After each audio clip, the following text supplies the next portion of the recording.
Good morning, everyone.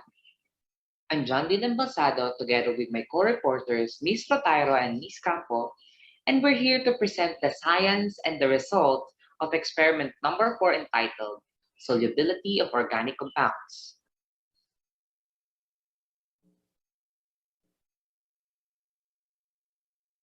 Light dissolves light. A simple way to predict which compound will dissolve in other compounds is the phrase light dissolves light. This is the basic principle of solubility, which means that polar compounds dissolves polar compounds, while nonpolar compounds dissolves nonpolar compounds. But polar and nonpolar do not dissolve each other. So here are some of the few important terms that we must remember in this experiment. First is solute, which is mostly the minor component and the substance that is being dissolved in a solution. On the other hand, is the solvent, which is a substance that dissolves a solute and acts as the major component of a solution. Third is solubility. It is defined as the maximum amount of a substance that will dissolve in a given amount of solvent at a specific temperature. And solvation, on the other hand, is the process of attraction and association of molecules of a solvent with the molecules of solute. It happens as ions dissolve in a solvent, they spread out and become surrounded by solvent molecules. Apart from these four terminologies, are the two important objectives that must be remembered in conducting this experiment. First is to determine the solubility of some organic compounds, and second is to compare the solubilities of the different classes of organic compounds. So here are the following materials used in this experiment. Beginning with our compounds, we use benzoic acid, diphenylalanine, L-phenylalanine, 2-naphtol, and table sugar as our solutes, while 5% sodium hydroxide, 5% hydrochloric acid, 5% sodium bicarbonate, sulfuric acid, and distilled water act as our solvent. Test tube, test tube rock, glass rod are the other materials that we used. To obtain accurate result, we follow this procedure in conducting this experiment. First is by placing 2 ml of each solvent in a small test tube. Then add small amount of benzoic acid into the solvent, stir the contents of the test tube with a glass rod, and repeat the procedure for all the solutes and for all the solvents as we needed. To explain further about the methodology of this experiment, here is Ms. Rotairo to give you the information.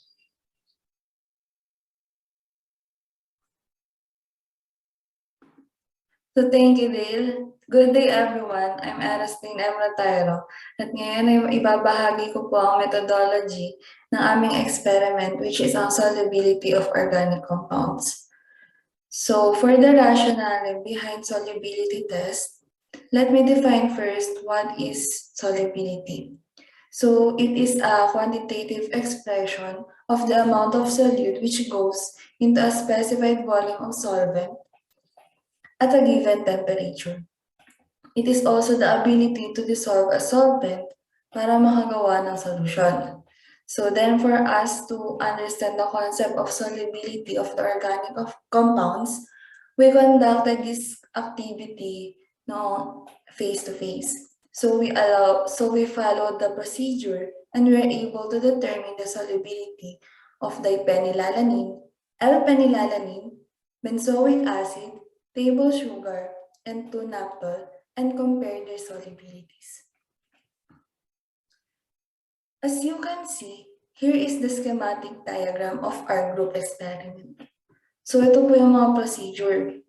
So place 2 ml of each solvent in a small test tube. Then second, add a small amount of benzoic acid into the solvent. Third, stir the contents of the test tube with a glass rod. Fourth, repeat the procedure for all solutes and for all solvents as needed. So, for the last part of methodology, ibabahagi naman po namin yung mga documented results ng bawat compounds na aming ginamit sa experiment. So, ito po yung una, diphenylalanin. So, makikita nyo kung soluble or insoluble yung mga compounds. Then, L-phenylalanin, benzoic acid, 2-naphtol, and table sugar. So that's all for methodology, and I will call Miss Erin to discuss the results of this experiment. Thank you, Ms. Rotairo. So, good day, everyone. I'm Maria Catherine Campo, and I'm here to discuss the result of our experiment. So, based on the recently conducted experiment, the solubility test for the following compound, including diphenylalanin, L-phenylalanin, benzoic acid, table sugar, and 2-naphtol in different solutions are the following. So here's our table of results. For diphenylalanin, it is insoluble in water, 5% sodium hydroxide, 5% sodium bicarbonate, and 5% hydrochloric acid. On the other hand, it is soluble in sulfuric acid. For L-phenylalanin, it is insoluble in water, 5% sodium hydroxide, 5% sodium bicarbonate, while it is soluble in 5% hydrochloric acid and sulfuric acid. For benzoic acid, we found out that it is insoluble in all solvents. For table sugar, it is soluble in water, in 5% NaHO, 5% sodium bicarbonate, and 5% hydrochloric acid. And it is insoluble in sulfuric acid. Lastly, 2-naphtol. As same as benzoic acid, we also found that this compound is insoluble in all solvents.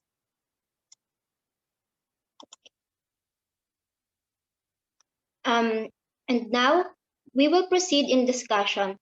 Here is the detailed explanation of the result, beginning with diphenylalanin. Again, here is Mr. Embalsado to explain diphenylalanin. So for diphenylalanin, we can see soluble in sulfuric acid. Diphenylalanin is a peptide.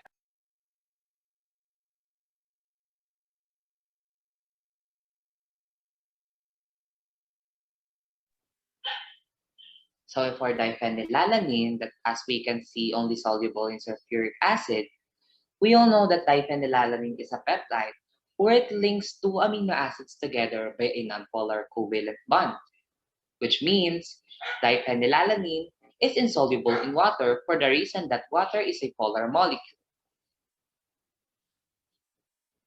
Again, diphenylalanin is a nonpolar molecule, and 5% sodium hydroxide is a polar solvent. It means that diphenylalanin is insoluble in 5% sodium hydroxide. Given that diphenylalanin is a nonpolar molecule and 5% sodium bicarbonate is also a polar solvent due to its sodium's positive charge and bicarbonate's negative charge, resulting for the diphenylalanin to become insoluble in 5% sodium bicarbonate.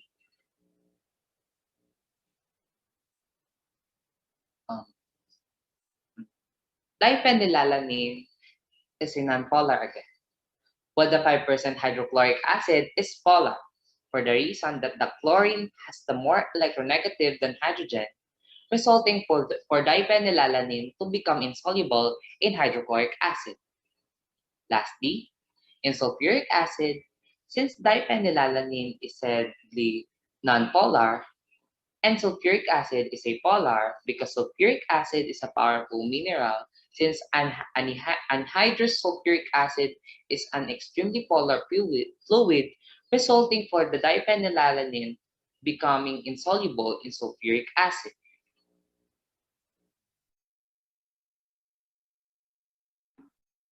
So for the solubility of L-phenylalanine, I will discuss its polarity. So L-phenylalanine is a necessary amino acid wherein some amino acids including phenylalanine is nonpolar. So yung compound na daw to ay hindi siya nagpo-possess siya ng no polarity. So this is because of that these amino acids have an equal number of amine groups and carboxylic groups. It means that L-phenylalanine is insoluble in water. Additionally, this compound is hydrophobic or water-fearing. So since L-phenylalanine is nonpolar, meanwhile 5% NaOH is polar, it means that L-phenylalanine cannot dissolve or insoluble in 5% NaOH. So L-phenylalanine is nonpolar and 5% NaHCO3 or sodium bicarbonate is polar, which means the result is insoluble.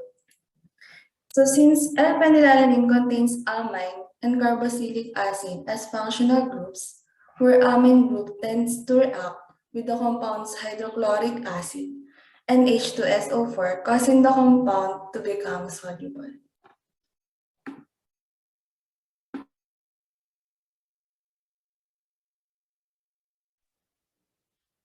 So for the benzoic acid, when benzene and the carboxylic acid group are combined, benzoic acid is produced.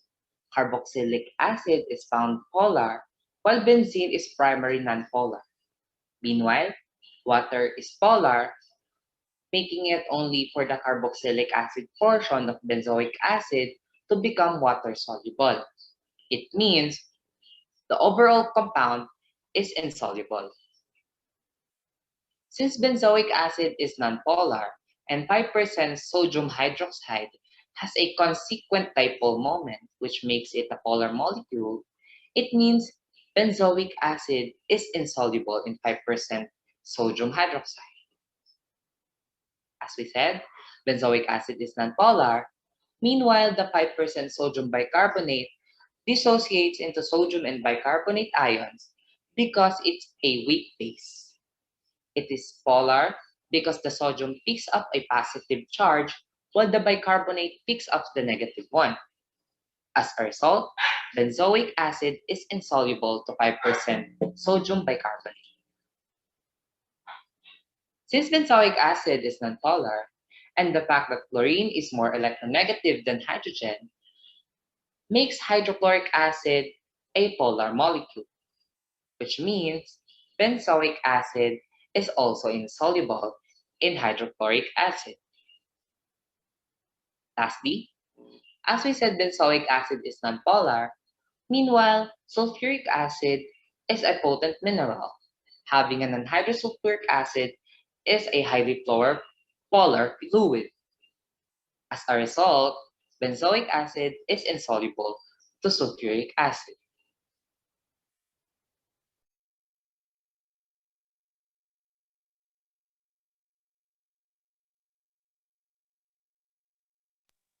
And now, we will proceed in table sugar.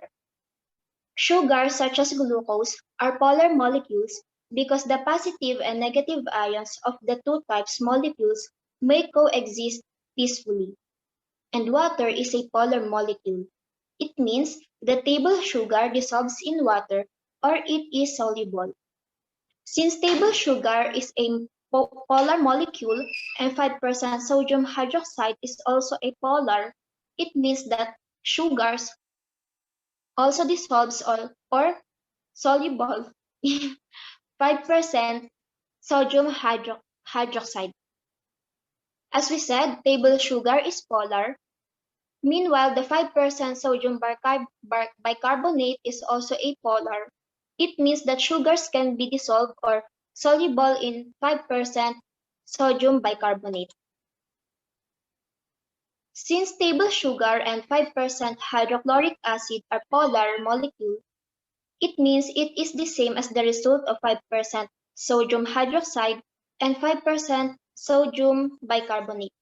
As a result, table sugar is soluble in 5% hydrochloric acid. Lastly, again, table sugar is apolar. Also, sulfuric acid is apolar. Yet, table sugar is still insoluble in sulfuric acid, as the water is removed from the sugar molecules.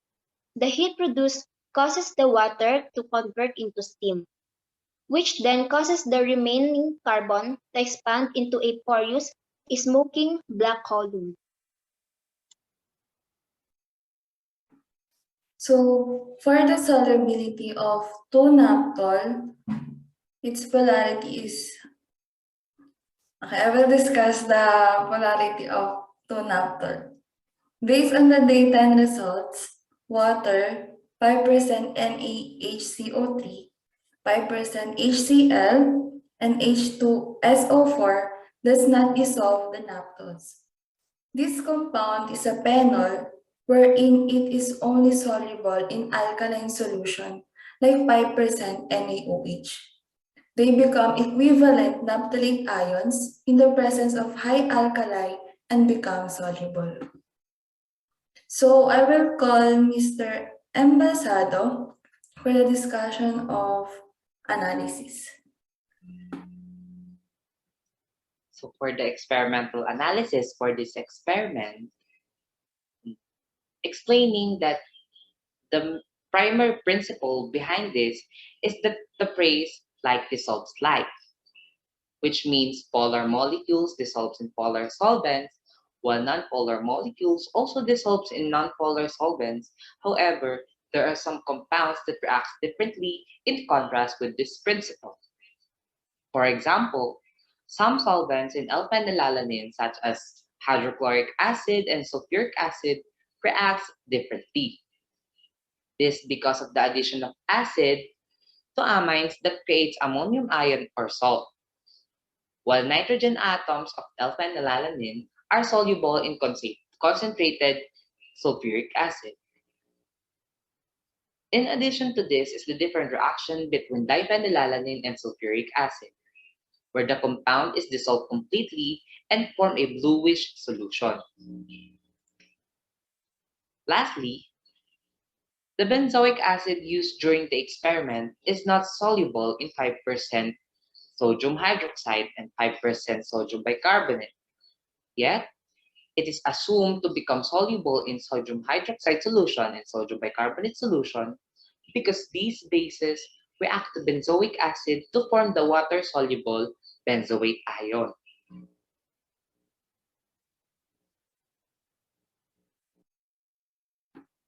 So in this experiment, there are general conclusions.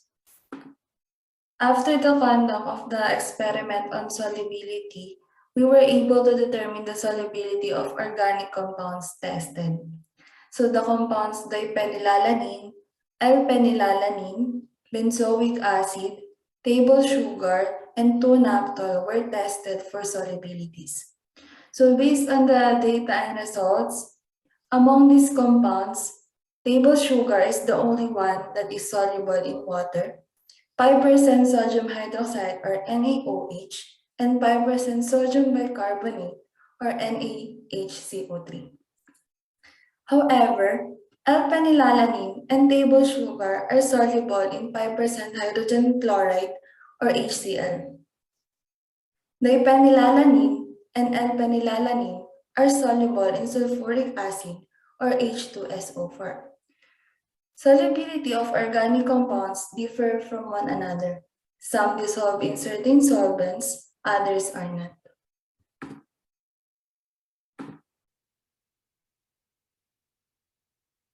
Some compounds react differently and like dissolves were not applied.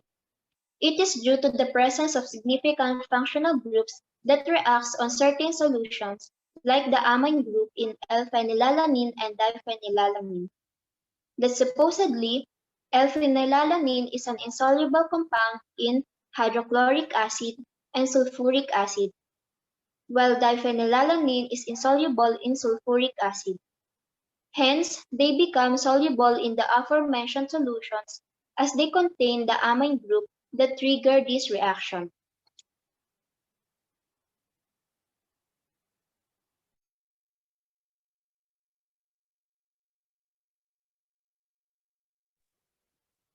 So here are the recommendations made by the researchers for the future students that will conduct this experiment. First, you must know the hazard and risk before conducting the experiment. Second, always put personal protective equipment first before proceeding with the experiments because safety is our priority. Third, avoid doing experiments rashly to prevent mistakes or some actions which will result badly. Fourth, use enough amounts of compounds in doing solubility. This is for you to actually see the results. Fifth, stir the dissolved compounds to find out what is actually soluble and what is insoluble. Sixth, separate the dissolved compound nicely so that you can easily distinguish what compound it is. 7. Analyze the experiments thoroughly.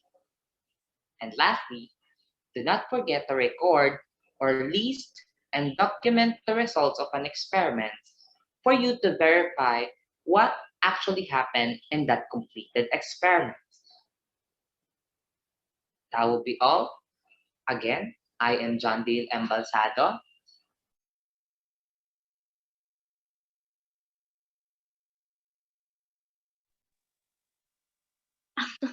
I am Maria Catherine Campo.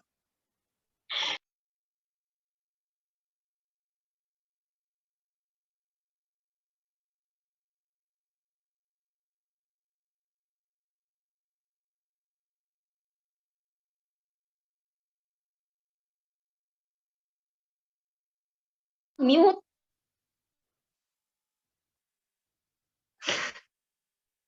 I am Maria Catherine Campo. I am Eros, Dane, Rotairo, and this is our experiment, Solubility of Organic Compounds. Thank you for listening and have a good day.